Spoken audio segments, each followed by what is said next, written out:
Welcome to జనం మాట. నేను మీ చంద్ర. వైఎస్ఆర్ కాంగ్రెస్ పార్టీ సిద్ధం పేరుతో సభలు నిర్వహిస్తుంది. అందులో భాగంగా 4 సభలు నిర్వహించింది వైఎస్ఆర్ కాంగ్రెస్ పార్టీ. ఒకటి ఉత్తరాంధ్రకు సంబంధించింది, 2 కోస్తా జిల్లాలకు సంబంధించి ఒక సభ నిర్వహించింది, 3వ సభ రాయలసీమలో రాప్తాడు నియోజకవర్గంలో నిర్వహించింది, మరి 4వ సభ ఇక్కడ అద్దంకి నియోజకవర్గంలో నిర్వహించింది.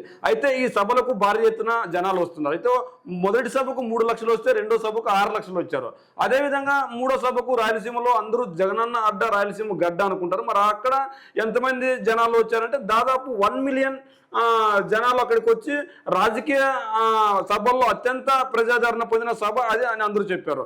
దానికి మించి అద్దంకి నియోజకవర్గంలో ఒక సభ నిర్వహించారు. మరి ఆ సభలో దాదాపు 1.8 మిలియన్ పీపుల్స్ అక్కడికి వచ్చి జగనన్నకు మద్దతుగా మేము ఉన్నామని చెప్పారు. అయితే ఇంతమంది ఎందుకు రావాల్సి వచ్చిందంటే ఈనాడు ఆంధ్రజ్యోతి వైసీపీ ప్రభుత్వంపై తప్పుడు వార్తలు తప్పుడు కథనాలు రాస్తూనే ఉంది అని వాళ్ళు చెప్తున్నారు. మరి అదేవిధంగా ఈ రోజు చంద్రబాబు నాయుడు గారు పవన్ కళ్యాణ్ పొత్తు పెట్టుకున్నారు. అప్పుడు పొత్తు పెట్టుకున్నప్పుడు రాప్తాల్లో ఈ 2 పార్టీలోనే 3వ పార్టీ అయిన బీజేపీ రాలేదు. మరి ఈ సభకు బీజేపీ పార్టీ వచ్చింది. బీజేపీ పార్టీ వచ్చిన తర్వాత వాళ్ళు బలంగా ఉన్నారు, బలంగా మేమే ఉన్నాం, ఖచ్చితంగా మేమే గెలుస్తాము అని వాళ్ళు చెప్పారు. అంటే ఖచ్చితంగా 3 పార్టీలు మద్దతు నెలకొంది. అయితే ఇక్కడ జగన్మోహన్ రెడ్డి గారిని ఓడించడానికి ముగ్గురు ముఖముడిగా వస్తున్నారు అనడంతో వైఎస్ఆర్సీపీ కార్యకర్తలు కావచ్చు, ఏపీ ప్రజలు కావచ్చు పెద్ద ఎత్తున మద్దతు తెలిపారు. మరి ఇంత పెద్ద ఎత్తున మద్దతు తెలిపిన తర్వాత ఇక్కడ ఇంకోటి ఎన్నికల ఊహకర్త, రాజకీయ ఊహకర్త అయిన ప్రశాంత్ కిషోర్ను కూడా వీళ్ళు తెచ్చుకున్నారు. వీళ్ళు తెచ్చుకొని ఖచ్చితంగా జగనానికి ప్రజాదరణ లేదు, ఖచ్చితంగా ఓడిపోతుందని చెప్పేసి ఆయనతో 4 గంటలు ఎవరితో చంద్రబాబు నాయుడు గారితో 4 గంటలు చర్చించిన తర్వాత ప్రశాంత్ కిషోర్ బయటకు వచ్చి ఒక ట్వీట్ చేశారు.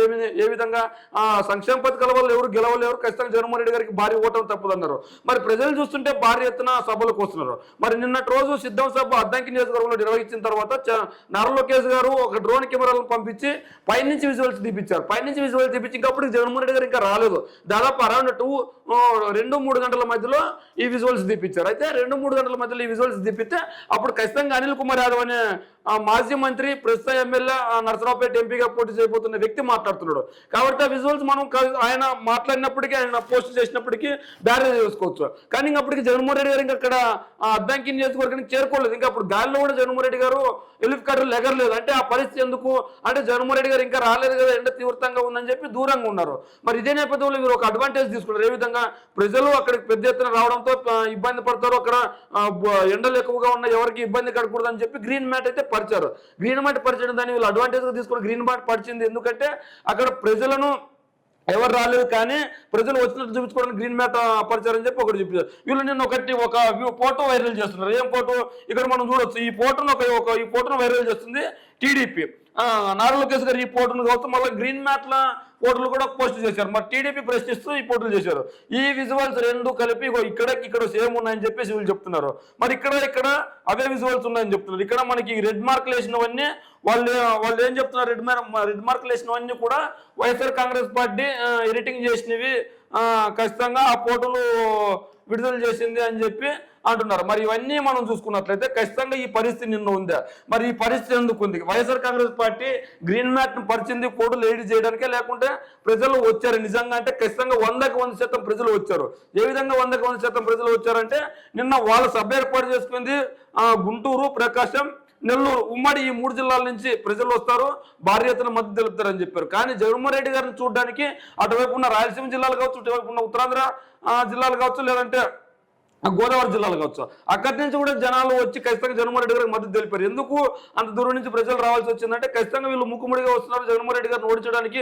జగన్మోహన్ రెడ్డి గారికి స్టార్ క్యాంపెయినర్లుగా ఎవరు లేకపోయినా మేము స్టార్ క్యాంపెయినర్లుగా ఉన్నామని చెప్తున్నారు.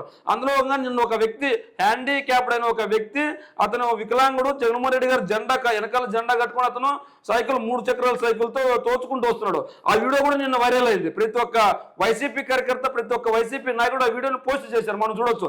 ఎక్కడికి వెళ్తున్నాం అంటే అద్దంకి వెళ్తున్నాం, జగన్మోహన్ రెడ్డి గారిని చూడడానికి వెళ్తున్నాం, నీకు చేత కదా మంట టెండర్లో ఎందుకు వెళ్ళాల్సిన పరిస్థితి వచ్చిందంటే, లేదు నేను జగన్మోహన్ రెడ్డి గారు అంటే నాకు ఇష్టం, జగన్మోహన్ రెడ్డి గారు వల్ల నాకు లబ్ధి చేకూరింది, నేను జగన్మోహన్ రెడ్డి గారికి మద్దతు తెలపడానికి వెళ్తాను అని చెప్పారు. మరి అలాంటి పరిస్థితి ఒక అతను సైకిల్ తొక్కుకుంటూ మరి వచ్చారు. అది టీడీపీ గుర్తున్న సైకిల్ తొక్కుకుంటూ సైకిల్ వైసీపీ జెండా కట్టుకుని ఒక అతను వైఎస్ఆర్ కాంగ్రెస్ పార్టీకి మద్దతు తెలపడానికి వచ్చింది. అంటే మనం ఉదాహరణలు 1-2 మాత్రం చెప్పగలుగుతున్నాం. భారీ ఎత్తున ఉన్నాయి ఆడవాళ్ళు కావచ్చు, లేదంటే పురుషులు కావచ్చు, యువకులు కావచ్చు, పెద్ద ఎత్తున జగన్మోహన్ రెడ్డి గారికి మద్దతు తెలపడానికి వస్తున్నారు. అంటే ఖచ్చితంగా జగన్మోహన్ రెడ్డి గారు మంచి పరిపాలన చేశారు కాబట్టి మళ్ళీ ఇంకోసారి రావాలి. వైఎస్ఆర్ కాంగ్రెస్ పార్టీ సిద్ధం సభలు నిర్వహిస్తున్న సభలకు కూడా పెద్ద విషయం. నిజంగా ఈ పోటీలో ఉన్న పరిస్థితి చూసుకున్నట్టే ఇది వైఎస్ఆర్ కాంగ్రెస్ పార్టీ ఎడిటింగ్ చేసిన పోటీలు అనుకున్నప్పటికీ నిన్న రాత్రి సభ అయిపోయిన తర్వాత ప్రజలు ఇక్కడ మనం చూడొచ్చు ఇక్కడి నుంచి దాదాపు అక్కడ గ్రీన్ మార్క్ ఉంది, అక్కడి నుంచి ఇదంతా ప్రజలు వెళ్ళేటప్పుడు తీసిన విజువల్స్, డ్రోన్ విజువల్స్. మరి ఇంత పెద్ద ఎత్తున జనాలు వచ్చినా కూడా వీళ్ళు ఎందుకు కల్లిపల్ల మాటలు మాట్లాడుతున్నారంటే కేవలం వాళ్ళు వైఎస్ఆర్ కాంగ్రెస్ పార్టీని గెలుపును అడ్డుకోవడం, ఇలాగైనా మార్పింగ్ పోర్టులు చేసి కొన్ని రిలీజ్ చేస్తే కనుక ప్రజలు నమ్మే పరిస్థితి ఉంటుంది. ఆ నమ్మకాన్ని మనం సొమ్ము చేసుకున్న ఆ ఓట్లు మనం రాబట్టుకోవచ్చు అని చెప్పి ఒక కుటిల ప్రయత్నం అయితే చేస్తుంది. మరి ఇంత పెద్ద ఎత్తున జగన్మోహన్ రెడ్డి గారు రెస్పాండ్ వస్తున్నా కూడా ఎందుకు మార్పింగ్ పోర్టులు చేయాల్సి వచ్చింది టీడీపీ పార్టీకి, జనసేన పార్టీకి, బీజేపీ పార్టీకి కంటే ఒక కుటిల ప్రయత్నం. జగన్మోహన్ రెడ్డి గారికి ప్రజాదరణ లేదు అని చెప్పించుకోవడానికి వీళ్ళు ప్రయత్నాలు ఎందుకు?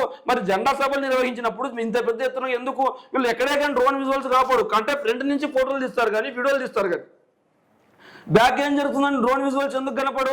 మరి జగన్మోహన్ రెడ్డి గారు ఏ రోజు కానీ ఫ్రంట్ నుంచి కానీ బ్యాక్ నుంచి కానీ తీసుకునే పరిస్థితి రాలేదు. ఎందుకంటే డ్రోన్ విజువల్స్ చూపిస్తాడు ముఖ్యంగా. ఎందుకంటే జనాలు అంత పెద్ద ఎత్తున వస్తున్నారు. కానీ టీడీపీ పార్టీ కానీ జనసేన పార్టీ కానీ ఇరుకు సందుల్లో పెట్టుకొని ఇక్కడ నెల్లూరు జిల్లాలో ఎంతమందిని చంపారు, అదేవిధంగా గుంటూరులో ఉచితాలు పెడితే ఎంతమందిని చంపాడు, గోదావరి జిల్లాలో పబ్లిసిటీ ఇప్పిస్తా అంటే చంద్రబాబు నాయుడు గారికి జనాలు రారు. కానీ గోదావరి పురస్కారాల్లో నీటి మునడానికి వచ్చిన ప్రతి వ్యక్తిని నన్ను చూడడానికి వచ్చిన చూపించుకోవడానికి గోదావరి జిల్లాలో చంపింది వాస్తవం కదా. మరి అవన్నీ మర్చిపోయారు చంద్రబాబు నాయుడు గారు.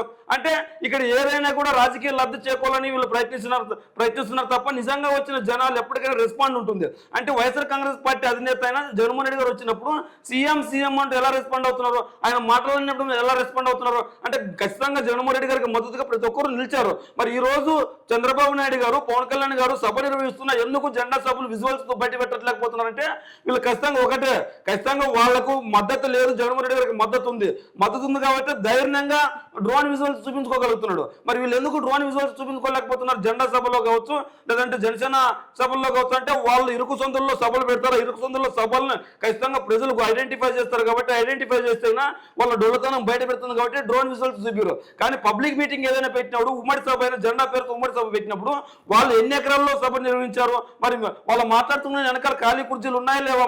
మరి డ్రోన్ విజువల్స్ చూపించకుండా ఎందుకు ఫ్రంట్ విజువల్స్ ఒకటి ఏదైతే camera up and down camera ఉంటుందో ఆ కెమెరా విజువల్స్ మాత్రం అది ఎంతవరకు జనం ఉన్నారు అంతవరకు వెళ్ళగలుగుతున్నారు, మిగిలిన వెళ్ళలేకుండా ఎందుకు చేస్తున్నారు? పోనీ వీళ్ళు అన్నట్లు ఇవన్నీ ఫేక్ వీడియోలే అయితే ఫేక్ ఫోటోలే అయితే కనుక ఇక్కడ మనం చూడొచ్చు.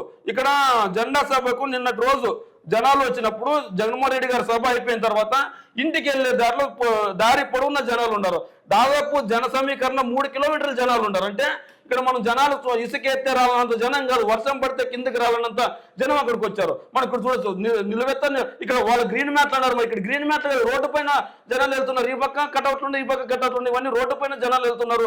మరి ఇంత జనాలు వస్తున్నారే మరి చూడండి ఇక్కడ దాదాపు 3 నుంచి 5 కిలోమీటర్ల దూరంలో జనం ఉన్నారు. అంటే ఆ గమ్యస్థానాలకు చేరుకోవడానికి ప్రజలు ఏ విధంగా తిప్పలు పడుతుంది అంటే జగన్మోహన్ రెడ్డి గారు చూస్తే చాలు మాకు అంతకంటే పెద్దగా ఏమీ లేదు, మాకు జగన్మోహన్ రెడ్డి గారు మంచి చేశారు, మళ్ళీ జగన్మోహన్ రెడ్డి గారు రావాలి అన్న ఆ కసితో వచ్చారు. అంటే మనం డ్రోన్ విజువల్స్ చూడొచ్చు. అక్కడ గ్రీన్ మ్యాట్ లేదు వాళ్ళు అన్నట్లు, కేవలం కార్లు ఉన్నాయి. ఇక్కడ ఇటువైపు ఒక 2-3 కార్లు ఉన్నాయి, ఇక్కడ 2-3 వెహికల్స్ ఉన్నాయి, మొత్తం అంతా జనాభా ఉన్నారు. అంటే జగన్మోహన్ రెడ్డి గారు వీళ్ళు వైసీపీ వాళ్ళ కటౌట్లు ఎంతవరకు అయితే కట్టారో అంతకు మించి జనాభా ఉన్నారు. అంటే వైసీపీ వాళ్ళకు కూడా కటౌట్ కట్టడానికి సాధ్యం కాలేకపోతుంది. కానీ జనాల్లో మాత్రం ప్రేమను గెలుచుకోగలిగాడు జగన్మోహన్ రెడ్డి. ఆ విధంగా జనాలు వచ్చారు. కానీ ఆ జనాల్లో ఖచ్చితంగా రాలేదని చెప్పి వీళ్ళు చూపించుకోవడానికి ప్రయత్నాలు తప్ప ఏదేమైనా ఇంకో నెలలో ఎన్నికలు ఉన్నాయి. వీళ్ళు ఒకరికి మరి పోనీ వీళ్ళు అన్నట్లు జగన్కి జనధారణ లేనప్పుడు మరి వీళ్ళందుకు ఒకరికి 3 తోడయ్యారు. అంటే ఒకరికి 2 తోడయ్యారు, ఇద్దరికి ఇంకొకరు తోడయ్యారు. ప్రశాంత్ కిషోర్ తెచ్చుకున్నారు, షర్మిలాని ఇంకో పార్టీ తరఫున జబ్బులో పెట్టుకున్న పార్టీ తరఫున ప్రచారం చేస్తున్నారు. మరి ఇంత పెద్ద ఎత్తున వీళ్ళు ఎందుకు ప్రచారం చేస్తున్నారంటే కేవలం జగన్మోహన్ రెడ్డి గారికి ప్రజాదరణ ఉంది, వాళ్ళకి లేదన్న మాత్రమే మనకు తెలుస్తుంది. కానీ జగన్మోహన్ రెడ్డి గారికి ఖచ్చితంగా ప్రజాదరణ ఉంది, ప్రజల్లో మంచి చేశాడు కాబట్టి మీకు మంచి జరుగుతున్న నాకు ఓటేండి అని అడగలుగుతున్నాడు. ఇలా అడిగిన నాయకుడు ఏ ఒక్కడు లేడు ఇప్పటి వరకు దేశంలో. మరి ఇదే నరేంద్ర మోదీ కావచ్చు, ఇదే అమిత్ షా కావచ్చు, ఇదే చంద్రబాబు నాయుడు గారు కావచ్చు, ఇదే పవన్ కళ్యాణ్ కావచ్చు. పవన్ కళ్యాణ్ అంటే ఇప్పటి వరకు ఎక్కడ గెలిచిన దాఖలాలు లేవు. మరి వీళ్ళందరూ ఇప్పటికే ప్రధానమంత్రిగా చేశారు, హోమ్ మినిస్టర్గా చేశారు, ముఖ్యమంత్రిగా చేశారు కదా వీళ్ళందరూ. మరి నా పరిపాలన నచ్చితేనే నాకు ఓటని వాళ్ళు ఎందుకు అనలేకపోతున్నారు? మరి జగన్మోహన్ రెడ్డి గారు మాత్రం ఎందుకు అనగలుగుతున్నారంటే ఖచ్చితంగా ప్రజలకు మంచి చేయాలని తప్పని జగన్మోహన్ రెడ్డి గారిలో ఉంది. వాళ్ళలో డబ్బులు దోచుకోవాలని తప్పను తప్ప అందుకు మించి లేదు. మరి ఏదేమైనప్పటికీ జెండా సభను వైఎస్ఆర్సీపీ నిర్వహించిన సిద్ధం సభ చూసిన జనాలు ఏమనుకుంటున్నారు, మరి ఏ సభలకు పెద్ద ఎత్తున జనాలు వస్తున్నారో మీ కామెంట్ రూపంలో తెలియజేయండి.